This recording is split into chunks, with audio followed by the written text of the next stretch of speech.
Days. He enters his first season, as you all know. Directed his programs to bowl games each season since becoming an FBS head football coach, led Boise State to 5 10-win seasons, 7 consecutive bowl appearances, and 6 Mountain West Conference West Division championships. He led that team at his alma mater because he played quarterback at Boise State from 1995 through 99. He also was the offensive coordinator at Boise State during their 2007 Fiesta Bowl win, the famous Statue of Liberty play for a 2-point conversion. And we were talking in the back hallway about his family's legacy, his father's legacy as a professional drag racer, and his interest personally in drag racing. Yet he's a football coach. I think, Bryan, I saw you when you were at Arkansas State. Your first game was at Auburn, as I recall. So I was at that game, and it's my privilege to welcome you to the podium. Coach Bryan Harsin, the head football coach at Auburn University.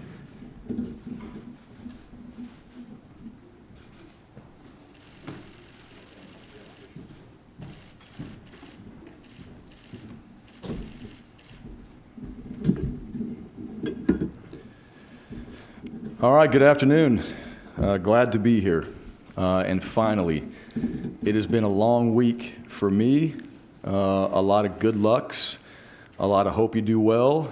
And let me just say that I've been in some pretty big games, and I'm not sure I had this many people text me, call me, see me on the street, and wish me good luck before some event. So a credit to you all, and happy to be here. Got 2 players with me, Bo Nix, quarterback, and Owen Papo. And I just want to start off with talking about those 2 guys, the reason why they're here. We're going to have competition on our team at every position as we get into fall camp, and our guys know that. But those 2 players in particular have done a great job really since I've been there and we've had the staff assembled of helping lead our football team and really sharing the message of what we're trying to accomplish now with myself, our staff, and the things that we want to get done at Auburn University and with our football program. So I know they're going to do a great job today. They'll answer your questions. They've been leading and doing a tremendous job this summer. Both guys are hard workers, and they deserve the opportunity to be here to represent their team. We have a lot of players right now that are finishing up the summer workouts, and we'll get more into that, and that have also done a great job. But these 2 in particular, I'm proud that they're here, and I'm looking forward to watching them, and you all have a chance to speak with them today and how they handle themselves. I'm proud to be here in the SEC. When you drive up here and it says it just means more, I really believe that. And that was something from afar, being in the Mountain West and being at Boise State. And go back to this last season during COVID, when everyone was trying to figure out a way to play and how we were going to handle the situations with the pandemic. And the SEC kept forging ahead. I think that has to do with the leadership, the medical folks, and just the importance of football and how they treat their student athletes and what they want to accomplish in this league. And so as I sat back there as a coach at another program, I really felt that. You know, the SEC's got it figured out. It does mean more. And so I'm honored to be at Auburn University. I'm proud to be here in the SEC and to be a part of this conference and to represent our program. The most important thing to me is my family. And one of the things that I've learned over the last 7 months is just how awesome Auburn, the community, the university really is. And let me just say this. So my family, I've got 2 daughters, 21 and 19, Devin and Dane. I've got a son who's 15. That'll be at Auburn High School. And my wife, Kess, and I are all from Boise. And so when we made this move, we came, a couple thousand miles away to come to Auburn. And as a football coach, when you come into the facility, you have 250 people at a place like this, and we're all charging towards one goal. We want to win championships. We want to get better every single day. All the things you hear from every coach that's been up here and has talked. But the people and the most important people in your lives, how are they going to be taken care of? And I can say this, my family, the Auburn community, I can't thank them enough. My family loves it. My daughters, my son, they love living in Auburn. I've asked them, and just said, hey, tell me what it's like, and they love it. And I'm like, really? And they're like, yeah, we love it. This is unbelievable. And so the community, the university, the people, my wife and I, we couldn't be more appreciative to be in a place like Auburn. And I want the people to know that, because for our coaches and their families and my family, in order for us to be elite at our jobs, we have to know the people that we care about most are taken care of and they live in a great place, and our families definitely are getting that right now from the Auburn community and the Auburn family. So thank you for that, and very much appreciated on my behalf and on the coach's behalf. Our focus right now is really finishing up. Our guys are in their last couple weeks of workouts. So today they had a chance to get up early. They're in the upper decks of the stadium. They're running the stairs, and they're getting after it. They're going to finish up tomorrow. We'll all be together for that. And then this next week, we'll kind of have our crescendo for our training, and the guys will get a few days off before we start fall camp August 5th. And we have our report day. And that's really the focus right now, is finishing up this summer, making sure that all the work that we've put in to physically develop ourselves as a team, that continues and we finish at a high level, and that we take all that work and effort and strain and all those tough situations we had to thrive in, and we apply it to fall camp. And August 5th, we're going to have our team meeting. We'll be out on the practice field the next day. We'll have split practices for the first two, so we'll have young and old, so we can focus on some of the new players and some of the guys that we brought in. And then we're all together day 3. And we're rolling. And we're going to have a chance to get the coaches and the players all back together. And, you know, one of the things that I was so proud of that we got a chance to do was have spring practice. Those 15 practices as a new staff, you can't put a value on that. To put in a new system, to get around the players, to have a new staff out there installing systems, getting face-to-face, working on drills and the fundamentals and the techniques that we all need to be successful at this game to play really good football, we had an opportunity to do that. And our doctors, Dr. Goodlett, our medical staff, they allowed us to make that happen. And you know, we've tested our guys. We've been through the COVID protocols for the last 5 months. We've had no positives. Our guys are taking it seriously. And that's really important to me, because I know that they're sacrificing a lot to be out there and participating in the workouts and making sure that we have a chance to get started this August with our fall camp, where everybody's available and ready to go out there and play. Part of the protocols, I know there's been a lot of conversations about the vaccinations, where teams are at. Our medical staff, they have those answers a lot better than I do. I think we're in that 60% range right now at this point. We're educating our players.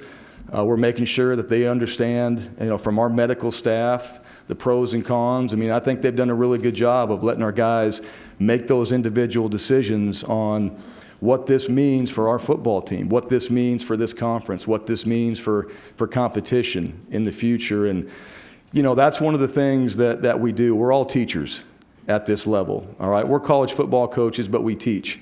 And we've got to give our players the information and educate them on, all right, here's what you need to know, and let them make decisions. And for a lot of them, all right, this is deeply personal, and I respect that. I respect that with our staff. I respect that for myself, our players, and understand that. And so our goal is to educate and give them information, and then let our players make that decision. And they understand the 85%. They've got a chance to hear and see and read all about those things. And I believe in our players. I believe in our medical staff. And I believe in the way that we've educated our players to make the right decisions and understand and respect their decisions and know that it's personal. As far as NIL, man, there is a lot to learn on this name, image, and likeness. And there's been a lot of questions about it. Not many coaches can answer, what does this mean? You can go through the obvious, right? What does that mean when the star player is making more than the guys that are actually doing the work in front of them? What's that going to look like? I think it comes back to your team. I think it comes back to the guys that are in that locker room, how they treat each other, and just know that there's not going to be the same deals for everybody on the football team. How do you explain that and show that? Well, there's going to be examples that we're going to be given that we're going to have a chance to use over time to show our players, hey, this is how they handled it. This is how they handled it. Here's how we can handle it. And so you're just going to need some more information, in my opinion, to make calculated and educated guesses on where we think this thing is going. The one thing about it, football right now, it's at this level especially, and if you want to be an elite player, all right, one of the things it takes is tremendous focus and time. Tremendous focus and time. And so, guys that are going to utilize this NIL, and I think it's an awesome opportunity for guys to make some money, to be able to do some things from a business standpoint and really learn that lesson along the way. And also, as we explained in our first meeting when we talked about it, all right, to understand taxes, because not anybody in there really knew that. They're taking their amount of money, dividing it by 12, and you're like, hold on a second, there are taxes. They're like, what's that? All right, so we explained that to them, so we're getting the chance to educate them on real life things. But the one thing, as a coach, you want to surround your players with fantastic people and the best people that you have in your program and on your coaching staff, and we've just opened this up. Now there's going to be more people in our players' lives, and we have to understand that. We have to educate our players, and we also have to understand, that our relationship with our guys, our environment we create every single day has got to be strong, because there's going to be a lot of influencers, all right? Not just our players, but people that are going to be involved with our players' lives now. And you still have to get up and be on time for your workout. You still have to follow the nutrition plan. You still have to make sure that you're where you need to be for class. You still have to show up on time for practice in that meeting room with your notebook and your pen and ready to take notes and be a student of the game. And at the end of practice, the recovery time that you have and all the things you're asked to do in order to be an elite football player and a great student athlete, that takes time. And so I think one thing that, players are all going to have to really work through themselves is how much time do I have to devote to these things and still be elite in the areas that are most important to me. Don't know the answer to that yet. Don't know what that's going to look like right now. But, as coaches in this NIL, it's different everywhere you go. Some places you can help, some places you can't. But at the end of the day, you sit in those players' homes with their families, and they look to you to take care of their sons. And so when something doesn't go right, we're going to be involved because players are going to come to us for advice. And that's just another area that, as coaches, we have to grow and develop ourselves to really have those kind of conversations. You don't want to, certainly on a Wednesday of a game week, but it's going to happen. And you're going to have to be prepared for it. And so that's another layer for our coaching staff and people in our program that we've got to be ready for. Third downs, yeah, but you know what? We also got a situation, all right, when one of our players are dealing with somebody that we have no control over. So, those are the things that are coming down the road that we have to continue to stay focused on. Those are things that we're aware of. But ultimately, for us right now, as we get into practice, we got 25. We're getting ready for September 4th against Akron. That is the focus at Auburn. I know the other games that we play. I know the other teams on the schedule, but you got to win the first one. You got to go out there and put on the field your very best performance so we can evaluate that and learn from it. And so that is our number one focus. And for me, the things I'm most excited about, all right, I'm excited about Tiger Walk. I want to walk from South Donahue all the way down into Jordan-Hare Stadium. And I want to see all those people yelling War Eagle. I want to be in that stadium with 90,000 people going crazy because I've heard nothing but how the environment is. And I got a chance to experience that in a bad way when I was at Arkansas State. So I've got a little taste of that, and now, those folks are going to be on our side. And then I want to be able to be a part of a program that when you win, all right, your fans go crazy and go downtown and we toilet paper trees. How awesome is that? I've never been a part of that. I've been a part of great programs and I've been around great people, but you have all these things. And, for me, I'm looking forward to that. That's why you come to Auburn. That's why you're in the SEC, because it does mean more, all right? And opportunities like that, it's not like that at other places. And so my family, myself, our coaching staff, we're all excited to be here. We're all proud to represent Auburn University. We love where we live. We love the people in our community. We love the staff we put together. And we're looking forward to getting our players back together and really working every single day on just playing good football. Playing good football every day and being consistent. And if we can do that, we can be that 1-0 type team every single day. Then come Saturday, September 4th, when we go play, we all should have a chance to see that. So, and again, I want to thank you all for being here this entire week. And, you know, I've got a chance to see some of the questions and conversations and some of the other coaches come up here and talk about their programs. And, you know, different for me, no different for me. I want to thank you. I know that the coverage of this sport, the coverage of this conference, it does matter, and coming from another conference not too long ago, we all pay attention to it. So, you know, we'll do a great job with it today, and with that, I'll open it up for questions. Thank you, Coach. If you have a question, raise your hand. We'll get a mic. Victoria, Lawrence, and Fuller have microphones. And so we will start over on our left-hand side alongside the wall. Mike?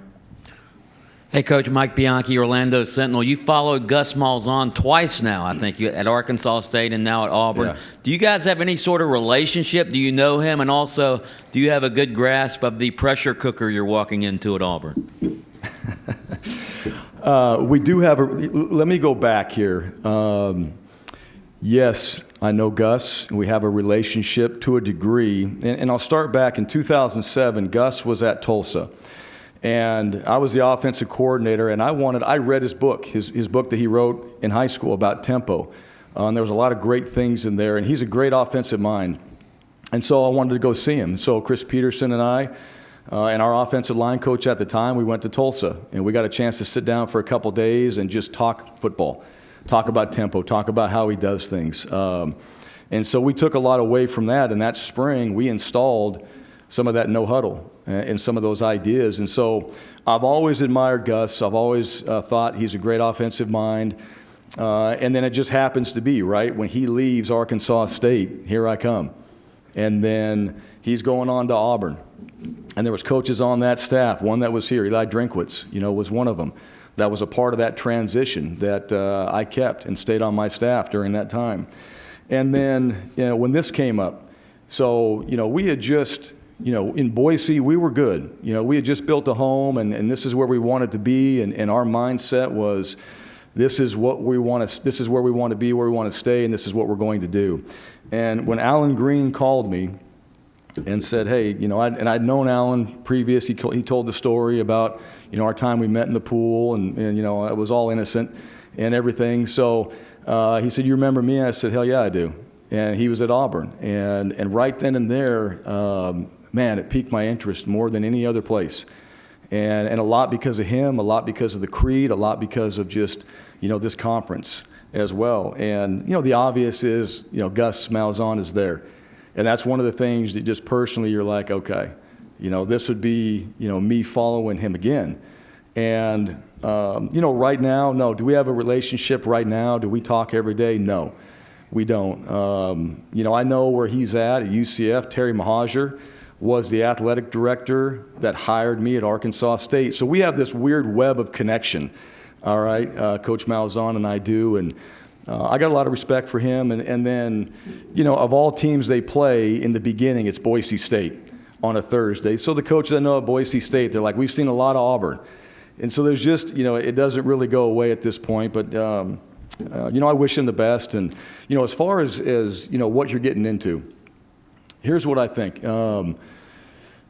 For me as a coach and as a competitor, everything I do, I want to win. And so, you know, the preparation and all the things that go into that, it doesn't matter if I'm at Capitol High School or I'm at Auburn and coaching the football team there. I mean, it all matters. And so the importance of it, all right, what surrounds it is definitely different. Definitely different. All right, there's a lot more attention that goes into being the head coach at Auburn University. As far as the importance of, you know, my job and how I view it, I've always felt like, I've tried to prepare and find ways to win, and every little thing is, has mattered, to me. And I've tried to work that way and try to develop myself that way. So, what we did today in our workouts, it matters. What we do tomorrow and so on. And I'm going to continue that. I know that, the microscope is a lot different, at Auburn. But that was part of it, too, as a competitor. And I said this. This is why you come to Auburn. This is why you want to be in the SEC. You want to play against the best. You've got the best talent, all right, not just in football, but in any sport in the SEC. The best athletes in the world come to the SEC. You've got LPGA, you've got NBA players, you've got Olympians, you've got NFL players, you got the best. You got the best coaches that are in the SEC. And so if you want to be a part of that, understand what you're getting into, all right, and the level that all those coaches take each and every day and every one of those players. So do I understand that? Yes. Do you work every single day to be in that elite group? Yes. And the weirdness, of Gus and Bryan Harsin, I can't explain that. I'm not sure if there'll be another one, but I think we're the only two that have probably done that ever. Coach, we'll go down here to the front left. Bob. Hey, Brian. Bob Holt, Arkansas Democrat Gazette. How you doing? Good, Bob. I had kind of a two-parter here. What do you remember about that game when you were at ASU and went to Auburn? Do you remember thinking, wow, this would be a great place to be? Did you ever imagine you'd be back as the coach? And, you're from Boise at your alma mater. You guys won like 800% or 800 winning percentage. Was it hard to leave even for a job as good as Auburn? Well, here's what let me tell you the story about that game. All right, going into the Auburn game, so the players, when I was at Arkansas State, Coach Malzahn and the staff had gray uniforms. They never got to wear them. So in that game, I thought, you know what? This is going to be our opportunity here. We're going to wear our gray uniforms in this game. Kind of had it all clear with Coach Malzahn because you'll get a penalty for that. It was all going to be good. There was going to be no issues with it. And then he changed his mind and took the two 15-yard penalties each half right there. So put us behind in that game. We actually played well offensively. We had some really good players in that game. But I remember going into that environment and, as you look up in the stands, you can't hear a thing. All right, it's shaking on the field, and you're trying to get a play out to your quarterback. It was difficult, and I thought our guys did play well in that game. And as far as leaving a program like Boise State, I'm an alum. I have a lot of pride in that program. I bleed blue, always will. That's where I played, and I spent a lot of time, and I cut my teeth as a coach. And I worked for unbelievable people. It started with Dirk Cutter. And I had Dirk Cutter and I had Mark Helfrich my last two seasons as a player. Dirk Cutter, great coach on his own. Mark Helfrich was the head coach at Oregon. And so I had two tremendous coaches that taught me the game, which really gave me the love for football because I understood it better.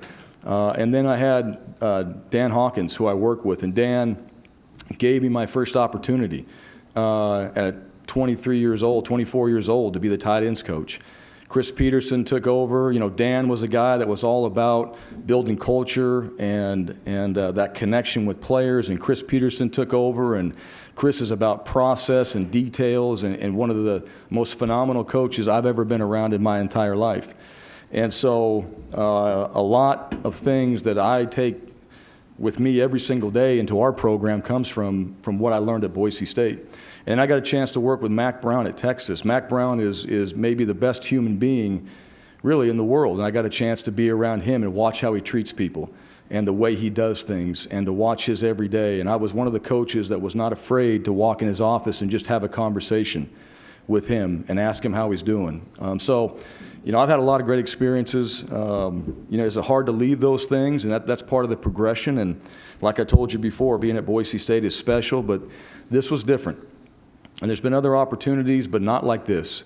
And it's the leadership at Auburn. It's now what I've learned, even more so the community at Auburn and the chance to be in the SEC and to play against the very best. And when you do, and you do it at a high level, you have a chance to be the very best as well. And that really, as a competitor, was a big draw for me.